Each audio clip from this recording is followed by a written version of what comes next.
റൈനോപ്ലാസ്റ്റിയിൽ നിന്ന് ഉണ്ടാകുന്ന റിസ്കുകൾ എന്തെല്ലാമാണ്?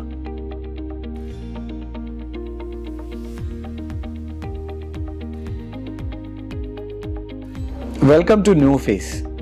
ഇന്ന് നമ്മൾ സംസാരിക്കാൻ പോകുന്ന ടോപ്പിക് റൈനോപ്ലാസ്റ്റിയും റിസ്ക്കുമാണ്. റൈനോപ്ലാസ്റ്റിയിൽ നിന്ന് എന്തൊക്കെ റിസ്ക് ആണ് നിങ്ങൾക്ക് എക്സ്പെക്ട് ചെയ്യാവുന്നത്? റിസ്ക് പെർസെൻറ്റേജ് വളരെ മിനിമലാണ്. എന്നാൽ പോലും കണ്ടുവരാവുന്നത് ഇൻഫെക്ഷൻ. എന്തുകൊണ്ട് ഇൻഫെക്ഷൻ വരുന്നു? ചിലർക്ക് ഇടുന്ന സൂച്ചറിൻ്റെ ഒരു റിയാക്ഷൻ ആകാം, ചിലർക്ക് ക്ലീനിങ് പ്രോപ്പറായിട്ട് ചെയ്യാത്തതുകൊണ്ടാകാം, ചിലർക്ക് നമ്മൾ ഇടുന്ന ഗ്രാഫ്റ്റിൻ്റെ ഒരു റിയാക്ഷൻ ആകാം. സോ ഇൻഫെക്ഷനാണ് കോമൺ ആയിട്ട് കണ്ടുവരുന്ന റിസ്ക്. പക്ഷേ ഇത് ഒരു പരിധി വരെ നമുക്ക് ട്രീറ്റബിൾ ആണ്, നമുക്കിത് ക്യൂറബിൾ ആണ്. സോ നിങ്ങൾക്ക് റൈനോപ്ലാസ്റ്റിയെ കുറിച്ച് എന്തെങ്കിലും കൂടുതൽ അറിയണമെന്നുണ്ടെങ്കിൽ ഞങ്ങളുമായിട്ട് ബന്ധപ്പെടാം.